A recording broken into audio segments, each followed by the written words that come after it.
Fora de Jogo apresenta 90 mais 3, o teu videocast semanal.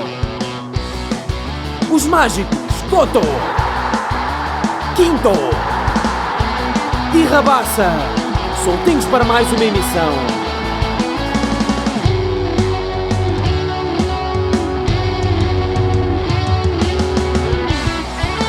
Noventa mais 3. Sejam bem-vindos a mais um episódio do 90 mais 3. O meu nome é Afonso Couto e estou aqui com os mágicos Ricardo Quinteiro e José Rabassa.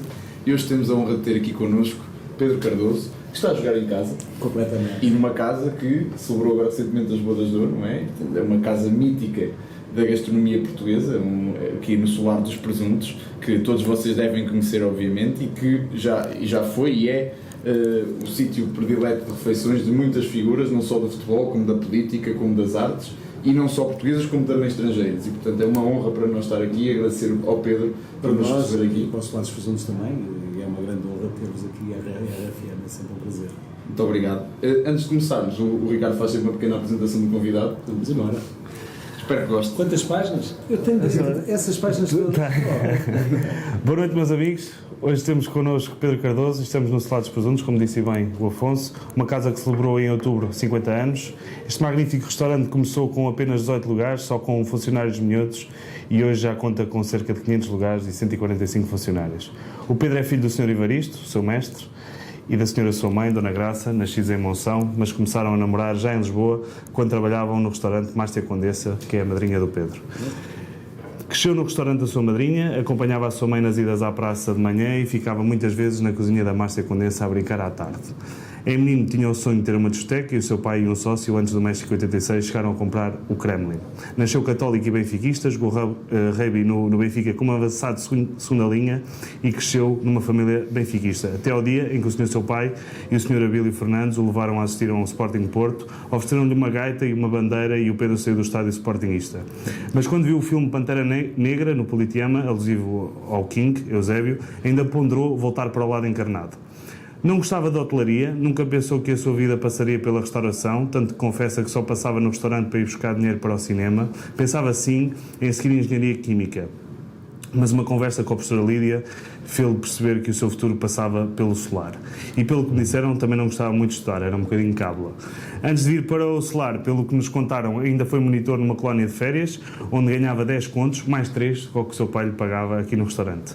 Sobre figuras emblemáticas, Otto Glória foi a primeira figura que se recorda que ficou impressionado de ver entrar no Solar, e um dos momentos que mais o marcou nesta casa foi, sem dúvida, após a conquista do Mundial Sub-20, Carlos Queiroz ter sido aplaudido de pé quando entrou aqui no restaurante. Grande amigo de Jorge Jesus, conheceu-o através de um amigo em comum, o Sr. Vítor Araújo, e o Pedro chegou mesmo a festejar golos do Benfica, porque afirma, quando o Jesus estava no Benfica, porque afirma que valoriza muito mais as amizades do que o próprio futebol. Eusébio também é um dos ícones com que Pedro se cruzou e chegou inclusivamente a jogar umas peladas com o King em casa do Topovas e o Eusébio com a camisola do Futebol Clube Porto. Em jovem era o menino Benito de Sousa Sintra, fez várias viagens de avião com ele para ir ver jogos do Sporting nas competições europeias. O primeiro jogo que assistiu foi fora de Portugal, foi a 7 de novembro de 1990, uma derrota por 2-0 do Sporting frente ao Timisoara, mas depois de a equipa de Alvalade ter ganho 7-0 em casa. No capítulo pessoal, conheceu a sua mulher na paróquia à frente aqui do Solar, começaram a namorar aos 17 anos e têm 2 filhas magníficas, a Carolina e a Carlota, e já são avós do pequeno Gaspar. Tem o projeto de abrir o Solar dos Presuntos em Nova Iorque, internacionalizar a Bifana, é obcecado no bom sentido pela digitalização, desde processos de faturação e fichas técnicas até às fotografias que decoram as paredes do Solar, e no campo digital também é um apaixonado por redes sociais. O TikTok e o Instagram são verdadeiros fenómenos do Pedro. Adora sardinhas enlatadas, anchovas, cabrito, cozida à portuguesa, e o seu prato predileto da lista do Solar são os filetes de peixe-galo com a soda vagante. O que não aprecia assim tanto é o arroz negro, apesar de ser uma das especialidades da casa. Afirma que o pormenor é tudo, gosta de olhar ao detalhe e afirma que para sermos iguais aos outros não estamos aqui a fazer nada e por isso todos os dias tenta melhorar alguma coisa no restaurante. O principal objetivo do Pedro é a felicidade dos seus funcionários e fazer do Solar cada vez melhor e mais forte. Continua por isso a ligar quer à farinha, quer ao farelo. E para terminar, tal como dizia o senhor seu pai, que entra nesta casa, entra em sua casa. Seja bem-vindo ao 90 mais 3, senhoras e senhores, Pedro Cardoso. Pô, deixaste-me quase sem palavras, mas pronto, está um trabalho magnífico. acho que conseguiste expor um bocadinho daquilo que sou, daquilo que proponho e da minha forma de estar na vida também. Mas vamos embora. Vamos embora. Pronto, para responder às nossas questões. Zé, queres arrancar? Sim, queria arrancar porque eles vão fazer assim, um certo tipo de perguntas. Eu foquei-me sobretudo porque, e já tinha lido várias vezes sobre isso, a criação do restaurante em 74, e portanto é de assinalar que é criado no ano da Revolução do 25 de Abril, faz um ano após o verão quente de 65, em pleno PREC, e portanto e um mês antes do 25 de Novembro, mais ou menos. E portanto é também inserido num contexto histórico muito interessante. Eu sei que originalmente, ou pelo que li, a comida ou os produtos para fazerem aqui no restaurante vinham diretamente de Monção para manterem a cozinha típica de onde o seu pai era natural, a mais de 500 km, cerca de 500 km de Lisboa, embora depois tenham expandido para outras gastronomias. E eu queria perguntar-lhe justamente, num período altamente caótico em Portugal, frenético, como é que é criar um restaurante do zero na capital? Olha, eu não me recordo muito bem, porque eu ainda era jovem na altura, mas acho que foi uma coisa única. Acho que aquilo que os meus pais fizeram hoje em dia era impensável de fazer. Foi um trabalho não de 12 horas, não de 14, não interessava as horas, interessava sim, era no dia a seguir ter uma porta aberta e servir os clientes da melhor maneira possível. Como deves imaginar, abrir um restaurante com 18 lugares, onde a estrutura do restaurante era composta por uma cozinha e pouco mais, não era fácil, porque um restaurante não é só a cozinha, temos de ter zona para armazenar a mercadoria, temos que... A despensa era na porta, não é? A despensa, os meus pais colocavam toda a despensa fora do restaurante quando começavam a trabalhar, e no final da noite recolhiam a despensa toda cá para fora. Portanto, só imaginarem esse trabalho que é hoje as pessoas... E o meu trabalho foi hiper facilitado, porque eu acho que, sendo como sou, conhecendo como sou, era muito difícil de fazer o trabalho que eles fizeram inicial. Agora, fazer o acompanhamento, melhorar, isso tive a sorte de ter o grande mestre, como tu disseste, o senhor meu pai, mas também tive a sorte de ter tido uma vivência dentro do restaurante e me alertar para pequenas coisas que eu, como criança, me habituei a ver, e portanto para mim já nada era segredo, não é?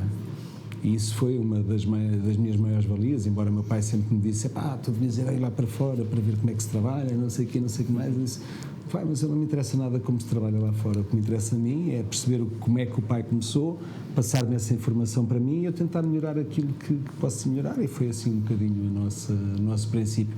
Agora, termos aberto o restaurante em 1974, apanharmos o PREC em 75,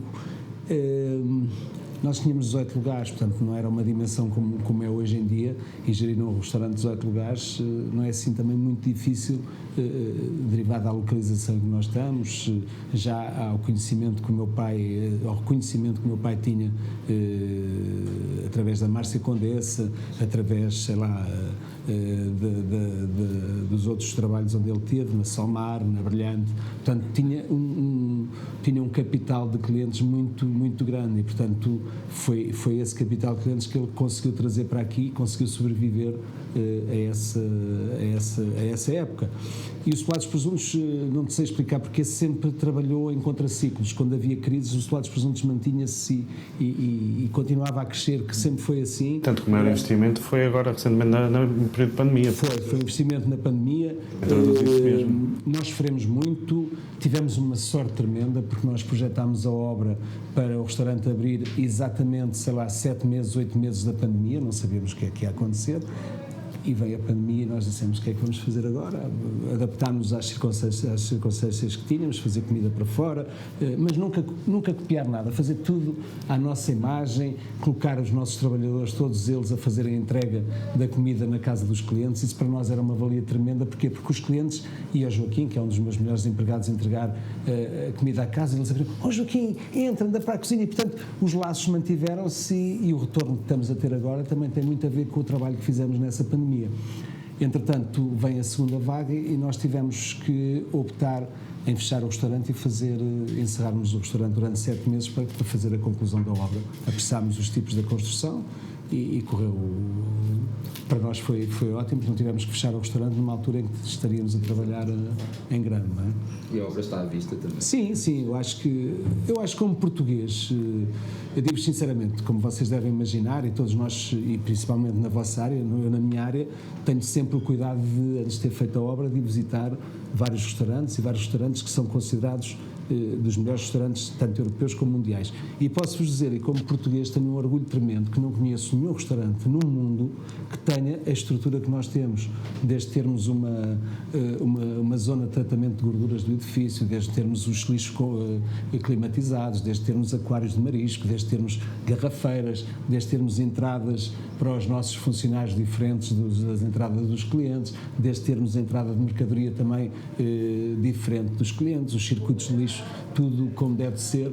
E para mim dá-me um gozo tremendo. Agora, dá-me uma tristeza também estarmos num país em que os nossos governantes não tenham aproveitado este investimento que nós fizemos e dar ao mundo a conhecer que Portugal, atenção, também tem uma estrutura de restauração, não de hotelaria, mas de restauração, do melhor que existe no mundo. Isso foi para mim a única grande tristeza, e aliás, na altura em que abrimos, desculpa lá passarmos aqui um bocadinho para esta fase, mas eu gosto sempre de dizer isto, na altura em que abrimos o restaurante, fizemos um investimento de 6 milhões de euros, praticamente. Investimento esse que foi com os nossos capitais próprios, com o capital da nossa família, investimos tudo, mas não investimos, isto não é um investimento, isto para nós é a nossa vida e, portanto, melhorarmos a nossa vida com 6 milhões de euros. Para quê? Para dar aos nossos clientes, que já tinham um bom tratamento, ainda se calhar um tratamento melhor e umas condições melhores para eles virem ao nosso restaurante. E convidámos no dia da inauguração o Ministro da Economia. E o Ministro da Economia não foi no dia que fizemos o convite, fizemos anteriormente, e ele disse que viria, e no dia da inauguração recebo um amigo a dizer-me, olha, o Sr. Ministro mandou-me uma mensagem a dizer que infelizmente não pode ir. Se ele me tem ligado a mim, a dizer, olha Pedro, houve aqui um contratempo, mas isto para a economia portuguesa, nós, só para vocês terem uma noção, se me perguntares quanto é que eu faturo, eu digo que o Solados Presuntos gasta por dia 5 garopas, gasta 40 quilos de lavagante, vende 200 garrafas de vinho, tudo nacional, e estamos a fomentar um pouco a economia nacional, estão a perceber? E podia ser, através do Estado, também chegar ao pé de nós e dar-nos os parabéns, e dizer, Pedro, parabéns, fizeram aqui uma obra fantástica, porque cozinha, e desculpa eu estar a meter muito tempo ao barulho, eu e o meu pai sempre teve na ideia de defender a cozinha tradicional portuguesa. E hoje em dia o Solados Presuntos, quer queiram, quer não, está nos 20 melhores restaurantes de cozinha tradicional portuguesa.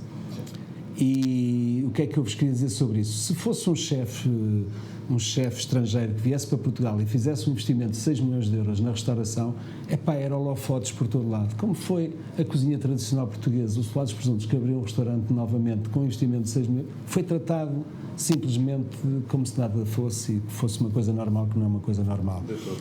Isso leva-nos a outros patamares, a questão das estrelas Michelin, que eu ando sempre a fazer barulho sobre essas coisas, perguntar um bocado aos nossos governantes o que é que andam a fazer e porque é que pagam ao final de um ano 700 mil euros para uma empresa espanhola para fomentar cozinhas que não têm nada a ver com as cozinhas tradicionais portuguesas. Não quero isso dizer que os Solados Presuntos mereçam uma estrela Michelin, mas certamente em Portugal há 3, 4, 5 restaurantes que podem perfeitamente ganhar uma estrela Michelin. Eu vou-vos dar um exemplo muito que eu costumo dar muitas vezes. Por exemplo, o Rei dos Leitões, na Mialhada, tem um produto que é um produto local, um produto que mais ninguém faz melhor que eles, tem uma estrutura também hoteleira fantástica, tem um serviço de vinhos, tem um serviço de mesa fantástico, porque eles não há de ganhar uma estrela Michelin. O Mugasa, a mesma coisa, não há ninguém em Portugal que faça um melhor leitão que o Mugasa. Porquê é que não valorizamos aqueles pratos que são nossos e vamos valorizar muitas vezes cozinhas que não têm nada a ver com Portugal, que não têm nada a ver com os nossos produtos e que pronto, que as pessoas acham muita graça chegar ali e pagar 200, 300 euros por cabeça e chegar ao final do ano não se lembrarem absolutamente nada do que comeram, viram coisas que se calhar viram aqui pela primeira vez, mas quando vão lá fora são completamente corriqueiras e completamente fora já do que se faz na vanguarda da comida. E eu fico triste por isso, percebes? E a minha revolta muitas vezes é não lhes passar cartão nenhum e dizer, meus amigos, vocês falem, mas isto é o futuro de Portugal.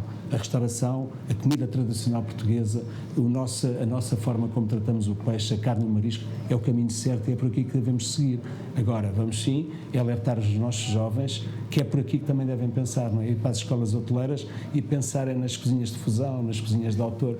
Isso é muito interessante, mas primeiro temos que defender a nossa dama, que é a cozinha tradicional portuguesa. Desculpa lá este desabafo, mas eu gosto sempre de os pôr ao barulho, porque também depois é bom para o programa que os meus colegas vão ouvir e eu adoro os meus colegas todos, sinceramente. Eu quando faço É por todos. esta alusão à cozinha... Não, porque a restauração em Portugal é um bocado como o fado, sabes? Antigamente o fado era tratado mal, ou seja, era mau, a juventude não ligava nenhuma ao fado. Hoje em dia é muito bom, é uma coisa cool, é património, estás a perceber? E começam a valorizar de facto uma grande coisa que nós temos, que é o fado. E temos que lutar também, e eu luto todos os dias para que a cozinha tradicional portuguesa tenha o mesmo percurso que tem o fado.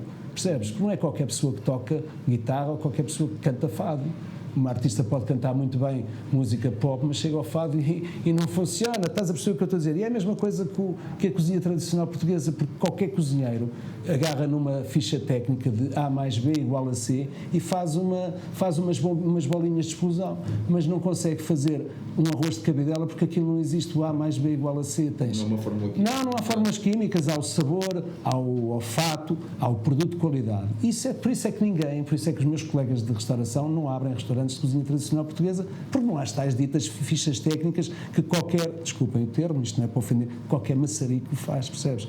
E eu continuo a dizer, Portugal tem duas coisas que são fantásticas. O futebol, através do meu Sporting e daquele... O Sporting tem que ser sempre, porque foi o Sporting que formou o Cristiano Ronaldo, como vocês não podem...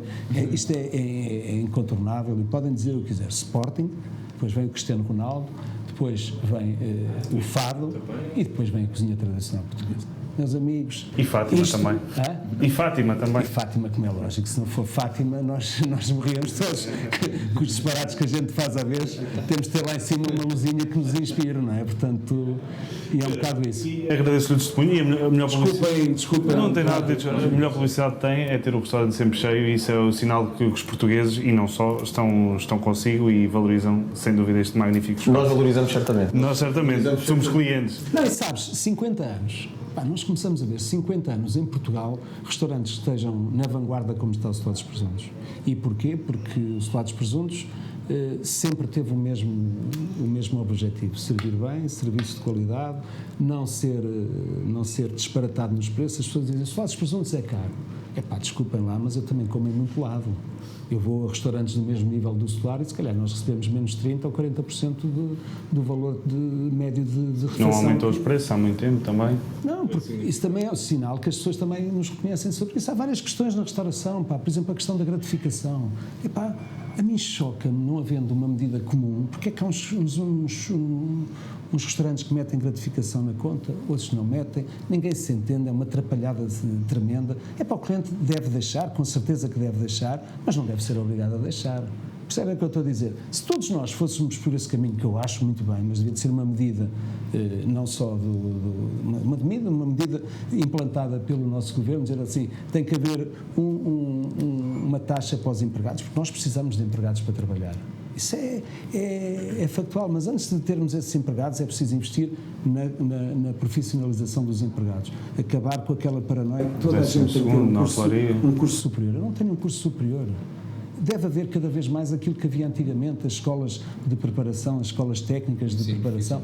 Exatamente. E hoje em dia, e desculpem eu aproveitar este minuto, hoje em dia o empregado de mesa de qualquer restaurante ganha mais, se calhar, que tu quando acabaste o curso de medicina. E é isso que as pessoas têm que pensar. Já não é aquela escravidão que era antigamente, entrar ao meio-dia, sair à meia-noite. Não, o empregado de mesa hoje faz 40 horas por semana, tem 2 dias de descanso e ganha, chegar ao final do mês, 2.000, 2.500 euros limpos. É isto, meus amigos, que temos que passar à juventude. Agora, precisamos de pagar esses valores a profissionais, não é? Aqueles que têm uma espera de cheguem aqui. E tem que haver um investimento da parte do Governo nesse sentido, porque Portugal, para além daqueles fatores que eu vos disse, de Fátima, do fado, do futebol, da cozinha tradicional portuguesa, nós somos um país de turismo e recebemos todos os dias, aliás, as pessoas muitas vezes não se apercebem, mas Portugal tem um fluxo de turismo ainda maior que tem o Brasil com a dimensão que tem. E porquê? Porque nós temos esses fatores todos e temos um que é fundamental, que é o afeto e a forma como servimos. Se nós perdermos isso, como diz o meu amigo Jorge, chapute. Bem, e é uma excelente ponto para irmos ao futebol, porque a família Cardoso está intimamente ligada ao futebol já há muitos anos. O Pedro ainda era um jovem e podemos começar por aí. O seu pai, como é sabido, trabalhou com a Federação Portuguesa de Futebol, nomeadamente no Mundial de Saltilho, em 86, a segunda vez que Portugal ia a um campeonato do mundo, e aquilo que eu lhe queria perguntar é que recordações é que tem desses tempos e até mesmo, porque acho que é mais do que justo fazer essa homenagem, a proximidade que o senhor seu pai tinha aos jogadores, porque sabia como é que eles queriam a comida, o Bento queria mais bem passado, o Manuel Fernandes nem tanto. Eu acompanhei um bocado esse processo no sitido em que foi na altura que eu comecei a trabalhar. Tinha cerca de 19 anos, 20 anos. Sim, comecei a trabalhar no Solar perto de 87, o México foi em 86, e, portanto foi naquele limbo de vir ou não trabalhar para o Solar. E para mim, ser cozinheiro da seleção ainda era mais importante do que ser, se calhar, o capitão de equipa, porque o meu pai conseguiu transformar, e aquele aspecto do cozinheiro, nós estamos a falar há 30, quase 40 anos. A Federação não tinha dinheiro, não havia dinheiro para levar comida, não havia dinheiro. E o meu pai conseguiu, à volta daquilo tudo, e através dos nossos fornecedores, pedir o bacalhau, pedir o azeite, pedir o vinho, pedir absolutamente tudo, e meter tudo num contentor e levar para lá as principais matérias-primas. E a forma como ele lidava com os jogadores, o meu pai sabia que o Bento gostava daquilo assim, que o António gostava daquilo mais bem passado, que o artista, o outro gostava de não sei o quê, e ele tratava-os todos por tu. Hoje em dia já nada disso é assim, e bem, hoje em dia tens os buffets, a comida toda ela é programada tipo computador, o que é que um pode comer e o que é que não pode comer, eles sabem isso, os planos de nutrição, por isso hoje também se vê a longevidade que os jogadores de futebol têm. Isso não se deve só à forma, não, a alimentação é fundamental. Naquele tempo, o jogador, se tivesse um copo de vinho não bebia um, bebia dois, não é? Eles punham garrafas no chão de água das pedras daquelas de verdes com vinho verde lá dentro, estás a perceber? Tudo isso era diferente. Para teres uma ideia, na final de Viena, eu, 3 horas do jogo, estava a jogar à sueca no quarto do hotel com o Vítor Paneira, com o Veloso e com o Bento. E eles a darem pontapés de bicicleta, a dizer como é que iam marcar o golo. Portanto, hoje em dia isso era impensável, não é? E, portanto, eu vivi o futebol por dentro, por fora. Eu já fui também acompanhar o Sporting na Liga dos Campeões, quando o Inácio era treinador, fui com ele para a Rússia ser o responsável da... E mais tarde com o Domingos também, Roménia. Na Roménia, exatamente, também fui com o Domingos, exatamente, e fui ao jogo que para mim foi mais importante e mais louco da minha vida, foi quando o Sporting foi campeão em Paranhos, com o Salgueiros. Tem boas histórias disso. Foi uma noite, foi um dia para mim único, aliás foi uma véspera fantástica, eu receber uma chamada do Luís Duque, e ele dizia-me, Pedro, tens que vir aqui para o hotel porque o Inácio está com medo que lhe ponham qualquer coisa na comida. Eu disse, doutor Luís Duque, não vão fazer... mas só estares aqui já dás uma segurança tremenda ao Inácio, ele está cheio de medo e não sei o quê. Eu fui na caminhonete com os jogadores, fui para os balneários com os jogadores, tive que tomar 2 calmantes que eu depois no final já nem sabia, parecia que andava nas nuvens, e tinha comprado um bilhete que na altura custou-me 120 contos e que não usei. Porque houve uma especulação dos preços dos bilhetes. 600 euros? Na altura. 120? Não. 20 contos. Mas que agora a proporção de 20 contos naquela altura há 30 anos. Esquece lá isso. E não usei o bilhete, percebes? Tenho ainda em qualquer lado guardado. A sua espadina chegou a ir. Foi também, ela foi lá para o lado com a mulher do Inácio. Com a mulher do Inácio. Exato. Mas o balneário, só o Schmeichel ocupava o balneário todo. Vocês não imaginam, aquilo era hilariante. E pronto, o meu pai teve muito conhecimento com o jogador, a ida a Saltilho trouxe para o restaurante, se calhar, a maior publicidade que podíamos ter até à data, e o meu pai soube usar muito bem isso também. Como é lógico, o meu pai sempre foi em relações públicas nato, é um indivíduo muito inteligente. O meu pai, se visse uma câmara de fotográfica, era capaz de chegar lá e ele chamava Ivarista da cá. Eu já sou um bocadinho mais low profile, eu prefiro que as pessoas me convidem e depois do que aparecer. Mas o meu pai, mas isso é saber. Hoje em dia, graças a Deus, já não precisamos disso, mas no tempo do meu pai, aparecer numa televisão ou no rádio, tinha um peso no dia a seguir no restaurante tremendo. Hoje em dia, se nós aparecermos numa revista, não vem ninguém porque nós termos aparecido na revista, estás a perceber? Sim. Aparece sim quando não somos conhecidos. Isso quem é o Solar dos Presentes? Vamos lá no dia. Para ganhar nome numa fase em que se tem... E o meu pai soube aproveitar muito bem isso e depois relacionou-se muito bem com os jogadores de futebol. Nós tínhamos, e como continuamos a ter visitas em casa, desde o Eurico, desde o Inácio, desde o Manuel Fernandes, eram visitas da nossa casa. O Jaime Pacheco, eu tentei-lhe arranjar a mulher aqui com a filha do meu vizinho do lado, mas aquilo não correu bem. Mas tivemos uma relação fantástica. Ainda hoje temos relações muito próximas com muitos jogadores. Para mim, tenho 2 grandes amigos ligados ao futebol, e desculpem os outros que não me lembro agora, mas tenho o meu amigo Fernando Meira e o Vítor Paneira, que são desta última geração. O Fernando Meira amanhã vai estar connosco. O Fernando Meira vai estar com vocês. E falou de si e da família, que foi muito Eu ainda importante. me lembro hoje, nas minhas memórias, é de ver o Fernando Meira no dia em que deixou o Guimarães assim de uma forma repentina, subir as escadas com o Edgar, que é o filho mais novo, dentro do cesto, e assim todo acanhadinho, bebia suminho de laranja, não bebia mais nada, depois foi para a Rússia, só bebia Cristal, não Perrinho, estás a ver? Aquilo ficou um bocado. Mas já viste o que é? Um restaurante, nós somos o que somos. Entraram um Cristiano Ronaldo, entraram um David Beckham, tu podes falar com eles, tu podes mandar umas bocas, podes falar. Por isso é que eu amo esta profissão. Quando tu dizes que os estudos, tudo que me obrigarem a fazer para mim é muito complicado.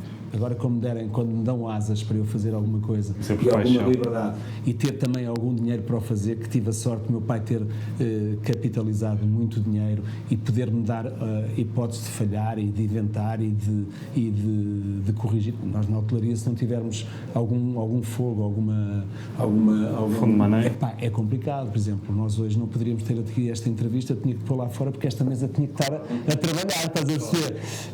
E nós agradecemos. Tu vens aqui, se quiseres comer e se tu te quiser oferecer o jantar para mim, não me afeta, nem me arrefece, como é que se diz, nem me aquece, nem me arrefece. Se eu tivesse as contas por aqui, eu tinha que, percebes? E é esse um bocado a sorte que tivemos, não pedimos, como te disse inicialmente, não pedimos dinheiro à banca, estamos completamente desafogados, estamos a fazer um trabalho que eu acho muito importante com a nossa equipa de trabalho, porque o meu lema é: se nós crescermos, eu acho que quem está connosco tem que crescer também. Já começámos a crescer no sentido em que estão a receber mais e estão a trabalhar menos. As pessoas têm que ver quando se trabalha menos. Mas a sua filha também foi muito importante. A minha filha é o gênio desta... Nesse ponto. Porque lá está, eu acho que faz muita falta sangue novo. Eu já passei. Vocês não, tu ainda estás... Não, estou com quase 60 anos. O meu objetivo hoje em dia... Mas muito bem, diga-se. Não, estou ótimo, tu nem imaginas, cheio de força. Minha mulher todos os dias de manhã: o que é que tu tens? Eu disse: nada, para dormir mal e tal. Sinto-me um bocado cansado, mas sinto-me ainda com muita força para levar avante aqueles meus sonhos, que são sonhos que eu tenho a certeza que os vou concretizar. O primeiro sonho é a minha filha passar-lhe rapidamente toda a informação que tenho e ela ser ainda melhor que eu. Isso para mim era a maior alegria que eu tenho. Depois já tenho outra mais nova, que essa vai, recursos humanos nesta casa vai funcionar como deve ser. E depois tenho hoje em dia o meu Gaspar, eu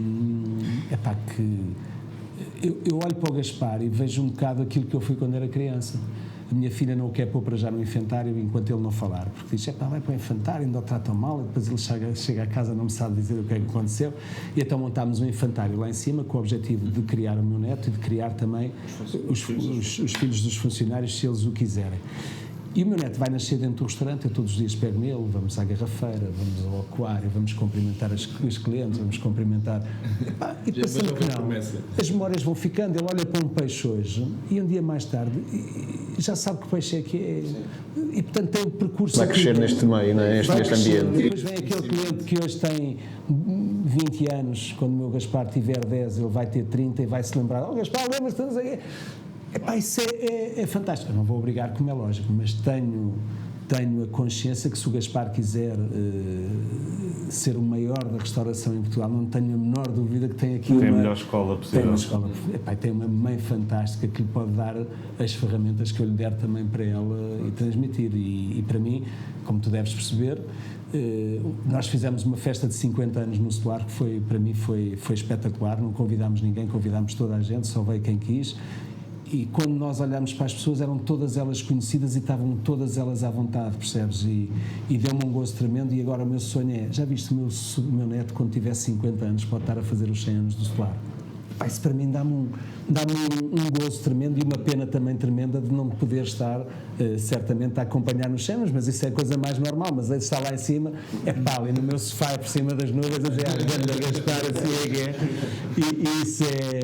Mas estamos a fugir um bocado ao tema do futebol. Há bocado estávamos a falar de Saltilho. Uma história que eu achei muito curiosa foi a influência que o seu pai teve na contratação de Paulo Futre para o Atlético de Madrid. Sim, não sei se recorda. Isso recordo-me perfeitamente. O meu pai tinha sempre o Paulo Futre nós tínhamos uma vitrine onde temos as cartas, praticamente parecida com a que temos agora, e o Paulo Futre na altura era o melhor jogador português da altura. E o meu pai tinha lá uma fotografiazinha.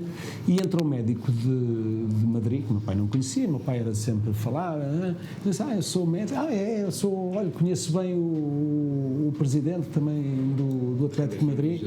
O que é que você vem cá fazer? Tal, viemos ver um jogador. Você tem que levar o melhor jogador português da altura. Então, mas quem é? Paulo Futre. O homem ficou com aquela, e no dia a seguir veio outra vez, eu isto.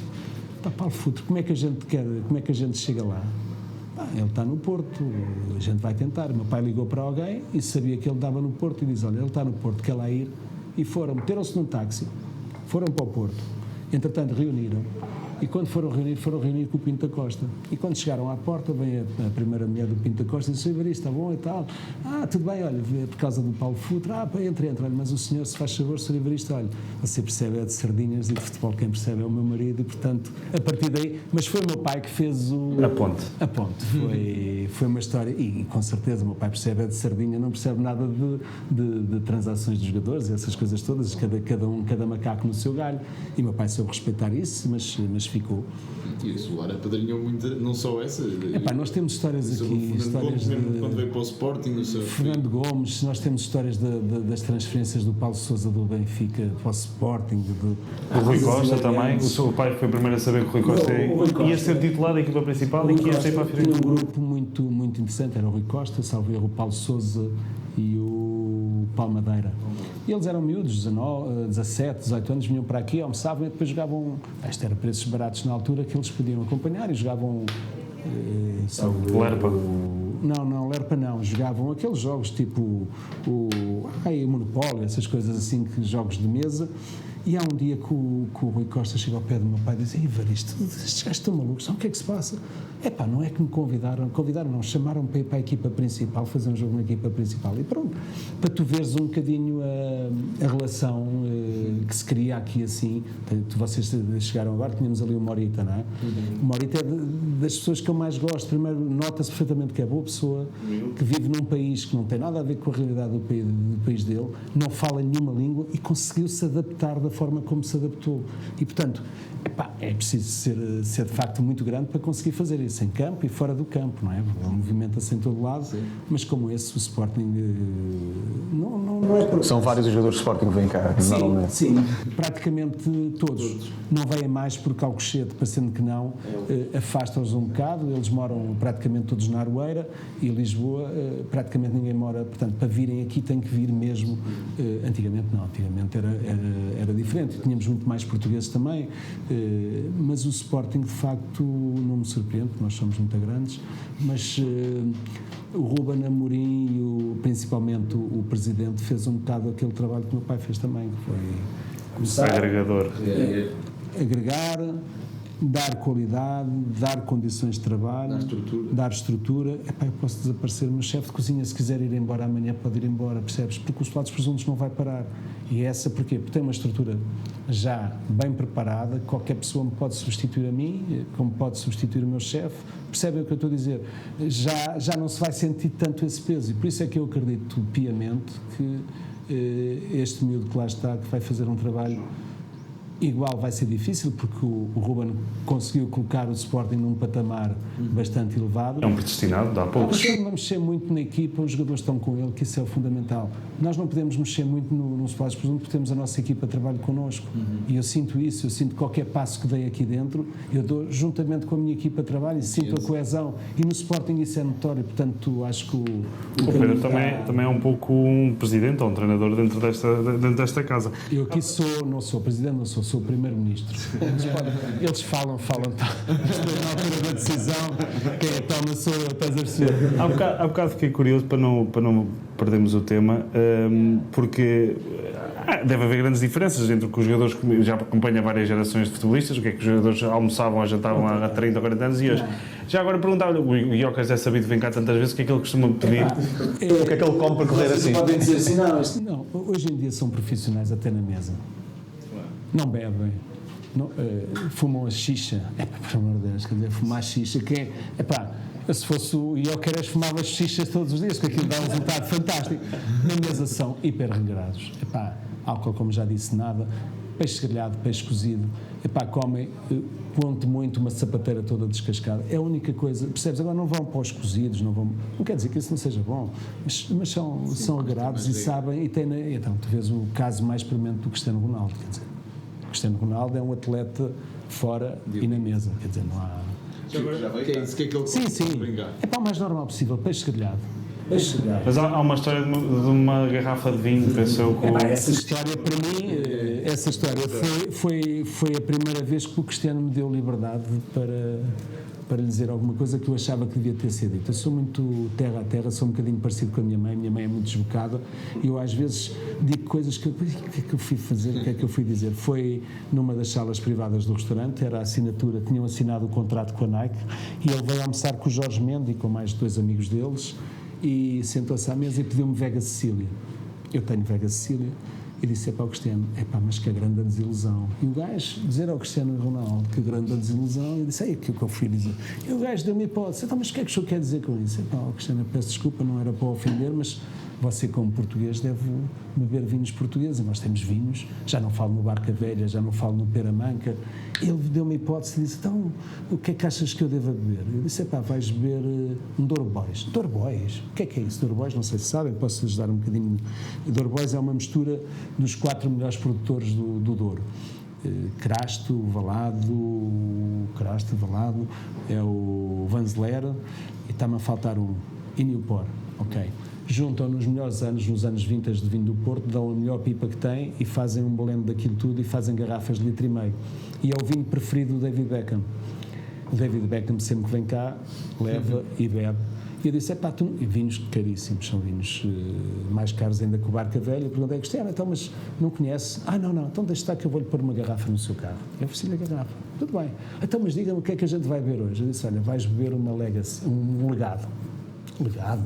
O legado, não sei se sabe, também um bocadinho de cultura geral, não faz mal a ninguém. É o vinho em que o dono da Sograp fez para homenagear a família. Portanto, é um vinho raríssimo, é um vinho que tem uma produção de, sei lá, de 1000 e poucas garrafas por ano, mas é um vinho, para mim, se calhar, dos melhores vinhos nacionais. E dei-lhe a provar. E o gajo disse, isto é um grande avinhão. Foi de férias, e disse-lhe mais, Cristiano, eu viajo muito, como tu viajas, e eu acho que tu tens que ser um embaixador de Portugal lá fora, não só no campo, mas na mesa. Mas o que é que quer dizer com isso? Tu vais a um restaurante qualquer, marcas a mesinha, dizes, o Sr. Cristiano, mandas o teu representante marcar a mesa, diz o Sr. Cristiano Ronaldo, quer beber este ou este vinho português. O que é que faz? Faz com que os restaurantes lá fora sejam obrigados a comprar esse produto, aprovarem depois esse produto e verem que o rapaz também percebe que Portugal tem grandes vinhos, estás a perceber? E ele encaixou aquilo e de vez em quando mandava umas mensagens, Pedro, achas que estes preços estão bons? E disse, quem te enganar a ti está a enganar o mundo, e aconselhavam certos produtos, e foi assim, um rapaz fantástico. Eu mando-lhe uma mensagem, ele responde-me sempre, não estou a chatear, nunca chateia, só quando ele está em baixo é que eu lhe mando uma coisa mais para cima. Quando ele está bem, deixa andar, que não é preciso dar moral, mas quando ele está em baixo eu sou capaz de sempre de reforçar. Mas pegando na história, ele vai para o Douro, para aquele hotel do vinho, o hotel, já não me lembro do vinho, do hotel, e chamou o sommelier à mesa e disse, olha, traga-me uma Legacy. Sim, foi um vinho português que eu bebi no Spa dos Produtos. Não seria o legado? Com certeza, era o legado. Entretanto, aquilo correu, a história, chegou ao patrão, ao Vaz Guedes, e ele fez-me uma garrafa personalizada a agradecer o gesto que eu tive de ter dado o vinho a provar ao Cristiano Ronaldo. Foi. São essas coisas, percebes? Já agora que estamos no Ronaldo, para terminar o tema, para não ser exaustivo também, há uma partida que o Pedro fez ao João Bonzinho, pensou da bola. Sabes que eu sou o homem das partidas. Acho que essa história é hilariante. Foi naquela altura em que toda a gente especulava que o Cristiano Ronaldo vinha para o Sporting. Entretanto, vinha para o Sporting e toda a gente falava que ele vinha para o Sporting. Eu peguei no telefone e disse, este gajo vai cair que nem um patinho. João, nem sabes o que é, mas não vais dizer nada a ninguém. Não. Está aqui a almoçar no solar. Mas não dizes nada a ninguém. Não digo nada. Está aqui a almoçar no solar o Cristiano Ronaldo, mais o presidente do Sporting, mais o Jorge Mendes. Caralho, o que é que eu fui dizer? Passado 1 hora, a tua vez de ver à porta do restaurante. Era fotógrafos, era câmaras de filmar, e disse, está bem. Porque chamavam por mim. Ok, vocês daqui a fazer o quê? Vocês sabem que eu não posso informar quem é que está lá dentro. Tiveram lá para aí umas 4 ou 5 horas depois de nunca mais te conto uma confidência, foi só para saber se tu guardavas ou não. Foi um espetáculo. Mas somos grandes amigos e foi uma. Mas temos várias. Temos histórias hilariantes. Histórias, umas que se podem contar, outras que não se Com o Jesus, podem pode contar alguma? Sabemos que foi aqui que o Jesus selou a ida para o Sporting mais um presidente. Aqui não foi selado a ida do Jesus para o Sporting. Aqui, sim. Nós temos. Foi promovida a conversa aqui, não é? Eu só soube no dia em que ele assinou pelo Sporting. Agora, que havia aqueles comentários em que ele dizia: mas tu vais trabalhar com o Bruno de Carvalho, tu não tens ideia do que é o Bruno de Carvalho. Mas eu quando vou para qualquer lado nós temos um manual de procedimentos e ninguém foge daquilo que a gente está bem, mas as coisas também mudam. Eu nunca percebi como é que ele... Mas o Bruno na altura era muito mais sportinguista que eu. O Bruno defendeu o Sporting até à última. Mas teve os percalços da vida que todos nós temos, aquilo descambou um bocado e teve que ir embora, mas teve mesmo que ir embora, mas fez um grande trabalho também no Sporting. Se o Jesus tem ganho um campeonato, se calhar hoje em dia o presidente do Sporting que seria o Bruno de Carvalho na mesma, não é? E entretanto, há uma altura, a história mais interessante que eu tive até hoje foi uma altura em que o Jorge Jesus, fui eu que apresentei o Jorge Jesus ao Varandas quando ainda o Jorge Jesus treinava o Benfica. Em sua casa, na Aruera? Foi, na Aruera. O Varandas pediu-me se havia hipótese de conhecer o Jorge, porque achava que o Jorge era boa pessoa. Eu disse: um dia eu faço um almoço e tu vais lá, eu faço muitos almoços na Aruera, vais lá e a gente encontra-se e conhece. Entretanto, conheceram-se, criaram ali uma amizade. O Jorge vai para o Sporting, o Varandas é o médico do Sporting. Varandas para mim é um ser humano do outro mundo, mas isso são outras questões. E a uma dada altura, a meio do campeonato, o Jesus senta-se na mesa e diz: Pedro, tu tens ali um gajo que daqui a uns anos vai dar um presidente do caraças para o Sporting. Então, mas quem é? Frederico Varandas. O gajo é um gajo. Disse-me isso o Jesus. Há coisas que ficam. Entretanto, o Bruno começou a entrar numa espiral assim um bocado... Estamos a alarmar muito, não. Entra numa espiral um bocado louca e eu começo, na minha cabeça, que eu sou um megalómano, a formar uma equipa, ou fazer um diagrama de quem é que seria a estrutura do futebol de Sporting. Colocámos o Rogério Alves, pus o Rogério Alves como presidente do Sporting, Charman, a figura, por baixo dele o Frederico Varandas, em que seria o responsável de controlar tudo o que fosse desporto. Desde o futebol, ou seja, seria um homem que de ligação ao presidente, mas com decisão também, sim, em que no futebol seria o Rui Jorge, o treinador, com o Pedro Barbosa adjunto, nas modalidades amadoras seria o Benedito, e depois com os seus treinadores para as várias modalidades. E entretanto dá-se o salto à academia. Juntámos aqui um grupo, nomeadamente com o Vítor Araújo, que foi o Vítor Araújo que ajudou bastante.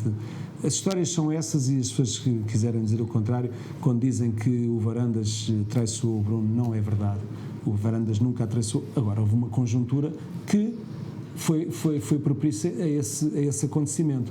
Há essa reunião em que nós pomos o Rogério Alves para avançar como presidente. Foi a primeira escolha do grupo, que era Rogério Alves. Falou-se com ele e o Rogério Alves declinou, porque profissionalmente era incompatível com a profissão dele, e então veio a segunda hipótese, o Frederico Varandas. E foi aí que ele apareceu, e foi aí que se começou, as campanhas, e depois juntámos... almoços até? Sim, almoços. E há umas coisas que as pessoas não percebem, os políticos não percebem. Quem manda hoje em dia em tudo, não é as televisões, esqueçam lá, chama-se restauração.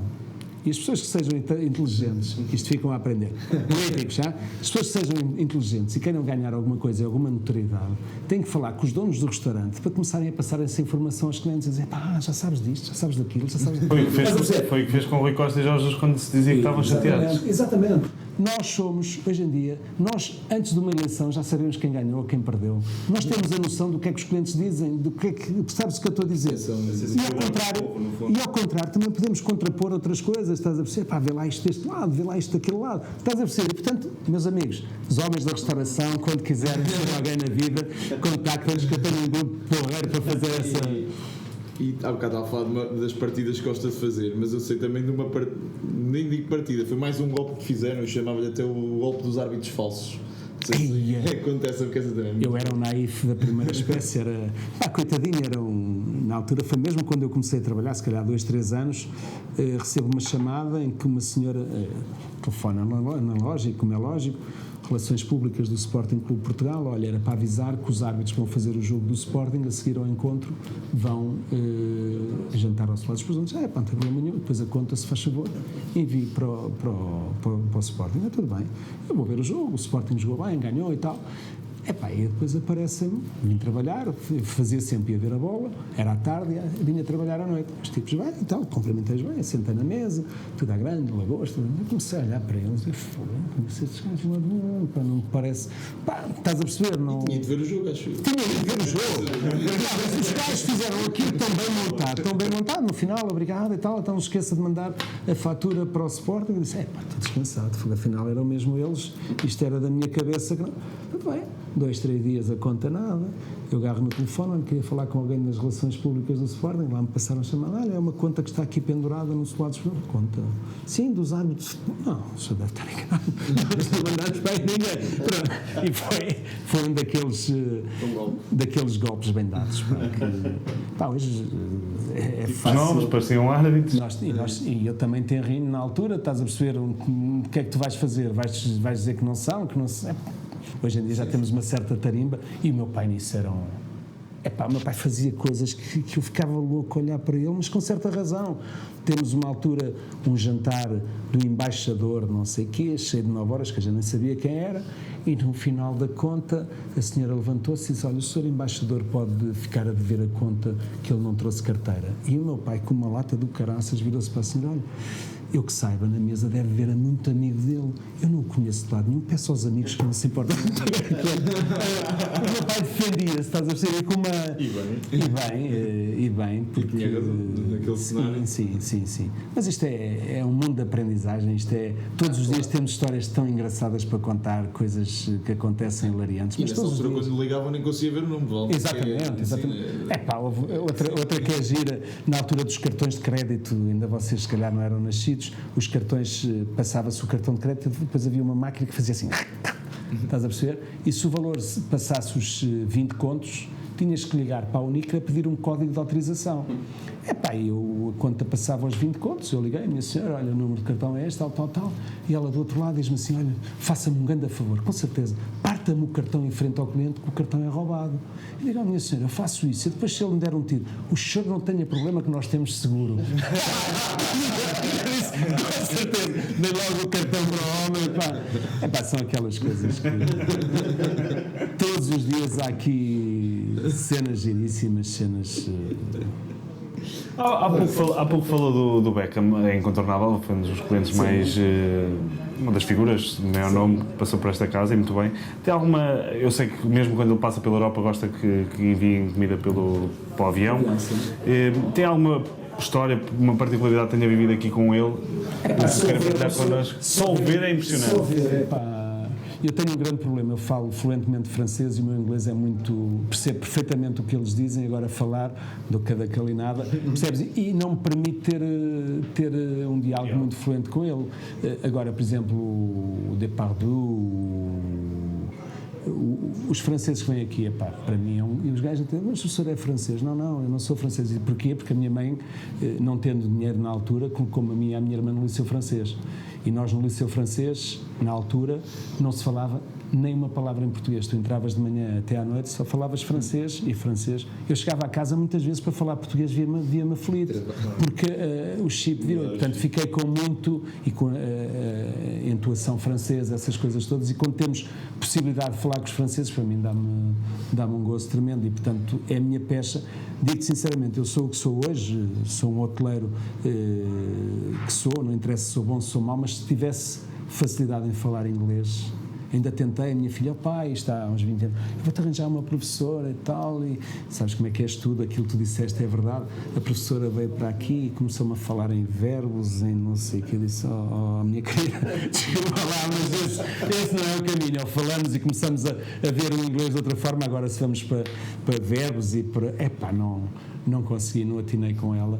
Depois era para fazer como o Jorge Jesus, mas também não tive tempo, que era comprar umas cassetes, quando ele tinha o sonho de ir treinar em Inglaterra, eu ia buscar lá à garagem muitas vezes e eu via lá o Black, White, ele vinha com os cassetes, estás a ver? A ouvir aquelas coisas, e depois falavam os dois inglês, que ele fala inglês como eu, por isso é que a gente se dá muito bem. Epá, eu digo sinceramente, vocês não o conhecem, mas Mas adorava. é um gênio dentro da bola. É um indivíduo completamente autodidata. Quando ele conta, é verdade que junta muitas vezes técnicas do basquete e implanta-as no futebol, é verdade, a questão dos bloqueios que ele começou a lançar no Benfica. Epá, tudo isso, e aliás o Ruben treinou com ele, não é?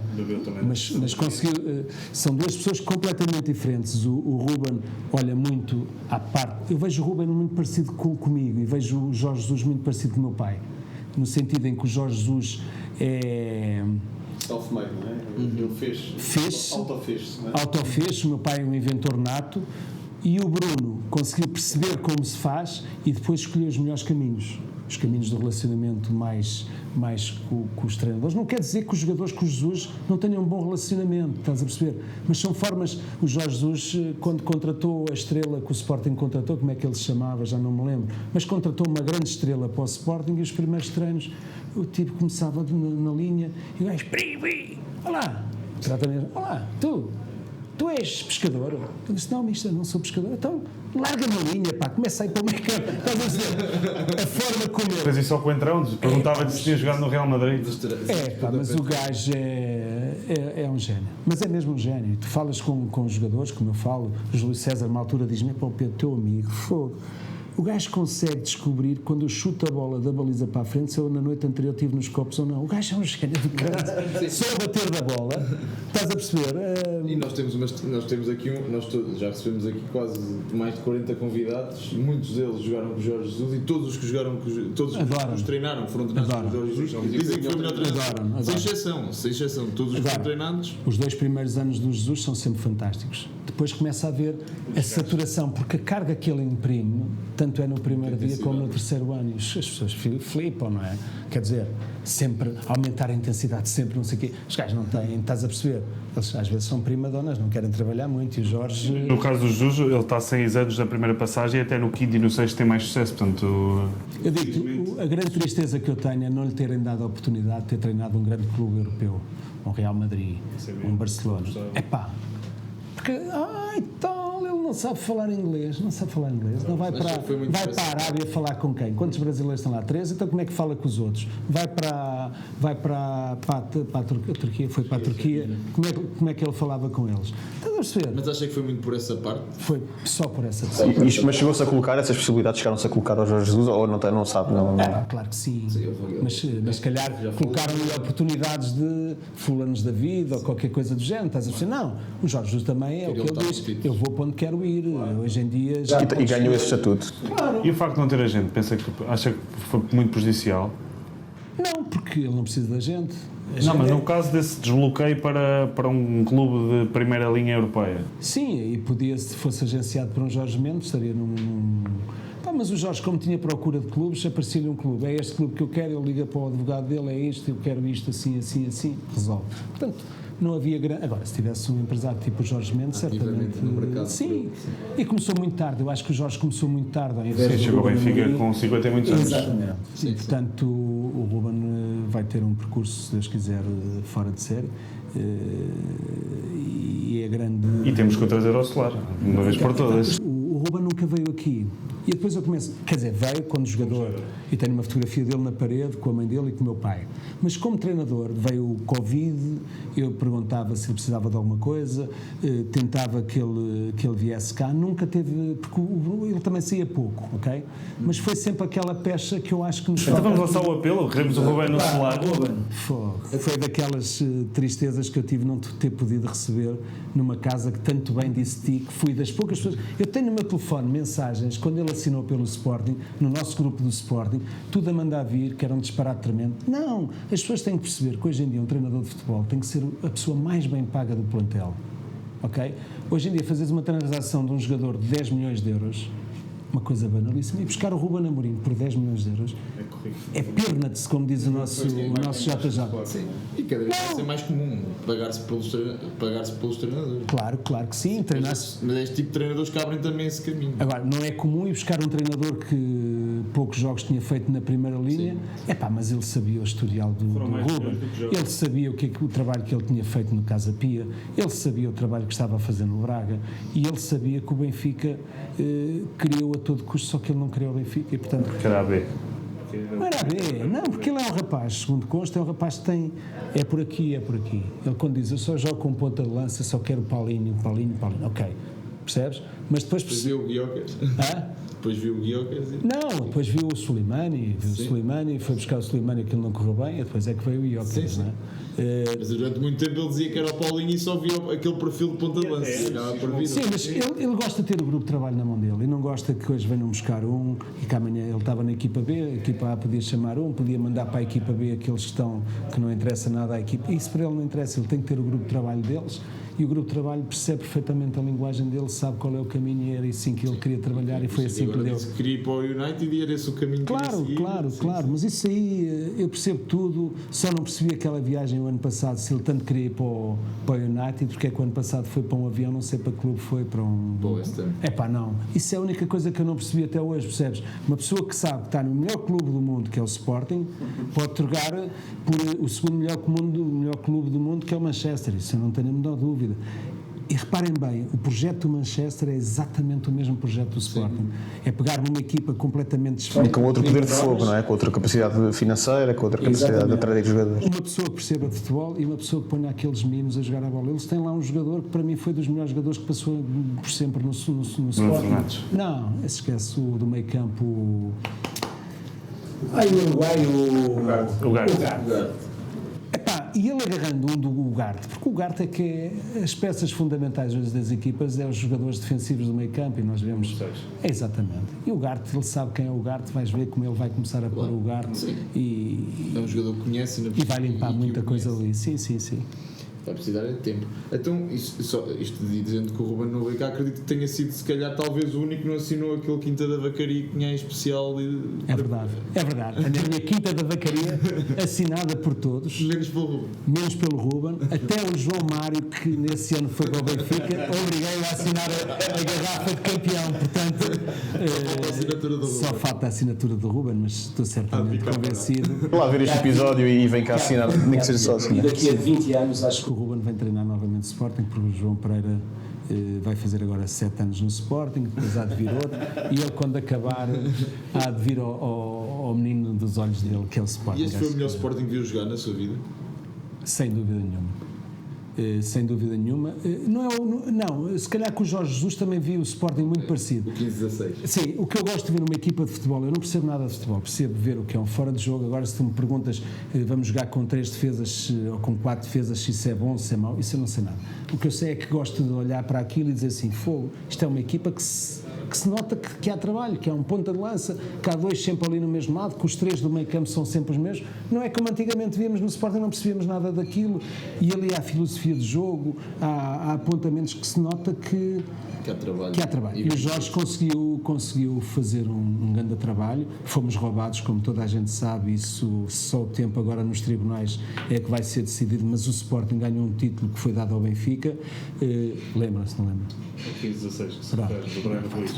Toda a gente sabe. Esse também falha-me 2 golos debaixo da baliza, que aquilo parecia contra o Guimarães e contra o Benfica em casa, mas pronto. Veio cá o Breno Ruiz. Vai. Olha, ainda hoje ao almoço teve o grande jogador do Sporting, que foi o Balakov. Grande figura, grande... E também foi importante para o Fernando Meira quando foi para o Stuttgart, por exemplo. Exatamente. E vocês não imaginam o sucesso que o Fernando Mendes tem, que o Fernando Meira tem no Stuttgart, é uma coisa... É um deus, é uma lenda. Pá, tínhamos Sherbakov, o Yuran, o Kulkov, eram clientes habituais. Epá, isto era de chorar ali quando eles vinham, mesmo há russos com grandes máquinas e não sei, esses mamavam bem. E esses gajos eram garrafas de vodka e bebiam aquilo.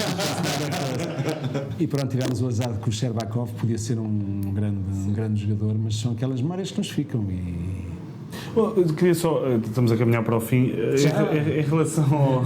É vacinado. A conversa passa... É uma figura incontornável que este ano, em 2024, estamos a gravar, também chegou ao fim de um ciclo, que é o Jorge Nuno Pinto Costa, o presidente, e sei que o seu pai era relativamente próximo dele. Grande nome. Queria que partilhasse também esse lado pessoal.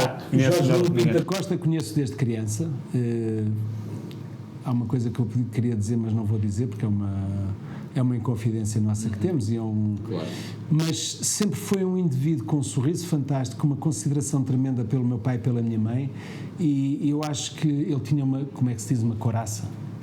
Ou seja, ele, quando lhe tocam com o dedo, meus amigos, aquilo...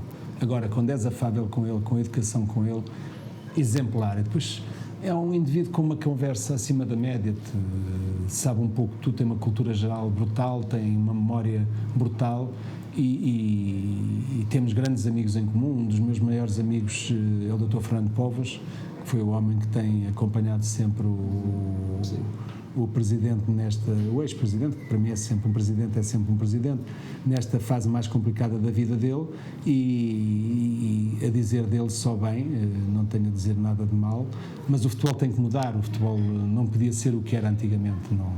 Todos nós sabemos que se passaram várias coisas, acho que não soube sair na altura certa do Porto, e nem o Porto o tratou como deve de ser, duas coisas, ele não soube sair e depois foi tarde.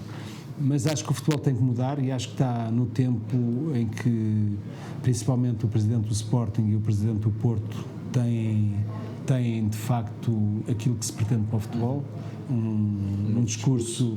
Agora o Rui Costa tem um problema muito complicado, porque as pessoas ainda o veem como sendo o sucessor do Luís Filipe Vieira. Ele tem que se descolar um bocadinho disso, mas acho que eles, os três, têm que ver o futebol como uma indústria. É a mesma coisa que eu faço na restauração. Acho que eu sozinho não tenho peso absolutamente nenhum. A restauração toda junta e os melhores juntos a decidirem coisas que depois seja bom para os pequenos também, é aquilo que faz falta no futebol português. Eles não podem tomar medidas sem o Sport não pode tomar uma medida sem ter concertado com o Porto e com o Benfica, medidas que sejam estruturantes, exatamente.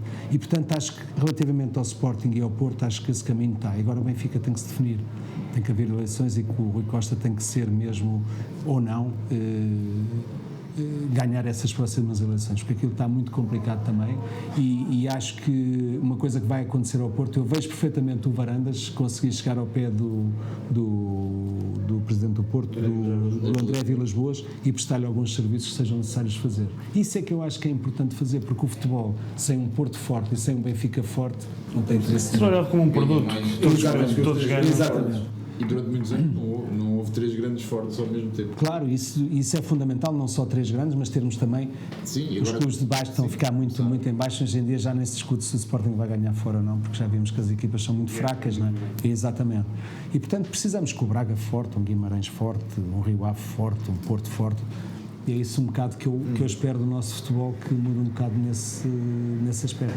Já recebeu aqui João Pereira como novo treinador de Sporting? Já, recebi na semana anterior, naquela semana em que toda a gente, mais ou menos, ainda não era na semana certa, mas ele certamente, porque ele já sabe disto desde o princípio da época, que seria o sucessor natural do Ruben Amorim. E eu comecei na conversa, ele veio com um amigo nosso em comum, começámos a conversar, a falar, e eu de vez em quando mandava-lhe umas bicadas a ver se ele... Então, como é que estás com o Ruben Amorim? Aquilo... já não vejo o Ruben Amorim há quase 6 meses, a gente não fala, nem sequer ao gabinete dele, ou nem nada. Esta filha da... Então, e o Neto? Lá, juro-te que é verdade. Perguntei-lhe do Neto, porque eu acho que o Neto fazia todo sentido. O Neto eu nem sei, nem sei se está no Sporting, se não está no Sporting. Quando ele sabia tudo. Isso mostra a grandeza e a blindagem que hoje em dia existe no Sporting. Sim. Se fosse outro gajo qualquer, abria o jogo todo e nem percebia que ele estava a fazer aquelas perguntas de palmatória para tentar saber alguma coisa de lá dentro. Mas isso fiquei tão contente, juro-te, e acho que ele vai fazer um grande trabalho. Ele não, o Sporting. Exatamente.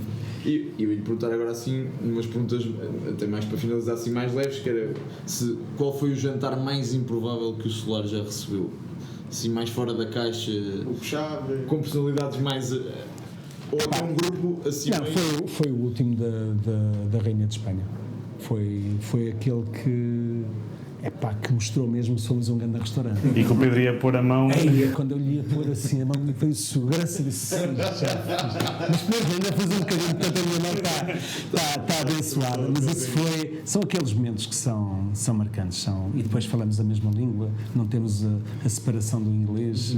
Isso para nós foi muito giro. Ainda hoje a minha mãe não me perdoa, não lhe ter dito que ela vinha cá jantar, queria tirar uma fotografia com a Rainha de Espanha. Mas todos os dias, como te disse, todos os dias temos momentos. Olha, a Morita está ali, é uma alegria vê-lo. E aquelas pessoas que eu não conheço de lado nenhum, ainda mais alegria é porque chegam ao final. Pedro, anda a segui-lo nas redes sociais, obrigado a você, não sei o quê, isto. Tira uma fotografia comigo. Disse, quando me pedem para tirar uma fotografia, é um orgulho do caraças. Já te pediram para tirar alguma vez uma fotografia, uma pessoa que tu não conheces de lado nenhum? Não. Isso para mim dá-me um gozo. Eu mereço tirar uma fotografia. Eu é que peço obrigada por me pedir para tirar uma fotografia consigo. Está bem, mas pronto, eu hoje percebo que a gente possa tirar uma fotografia, mas é um gozo tremendo. E depois uma satisfação maior é poder perpetuar o trabalho dos meus pais.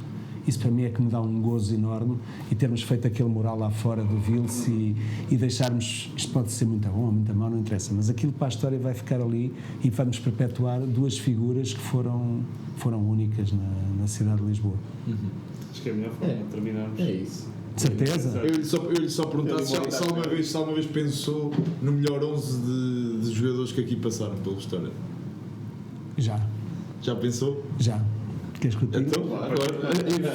Não, podes gravar. Foi exatamente a equipa que jogou ontem contra o... Não, espera. A equipa que jogou ontem contra o Arsenal, um bocadinho com o Israel mais forte naquela baliza, se calhar com o Adam na baliza, que eu gosto muito do Adam também, mas adoro o Israel. Acho que o Israel vai ser o nosso guarda-redes, e depois também com o erro de casting ontem do nosso treinador do inglês, do Marcos Edwards. Sim, teria colocado naquela equipa o Bragança, tinha tirado o Edwards e via o que é que aquilo dava, e depois se aquilo tivesse a correr mal aí fazia a substituição na altura. Mas o Ruben também cometeu erros o ano passado crassos, que a gente nem vai falar.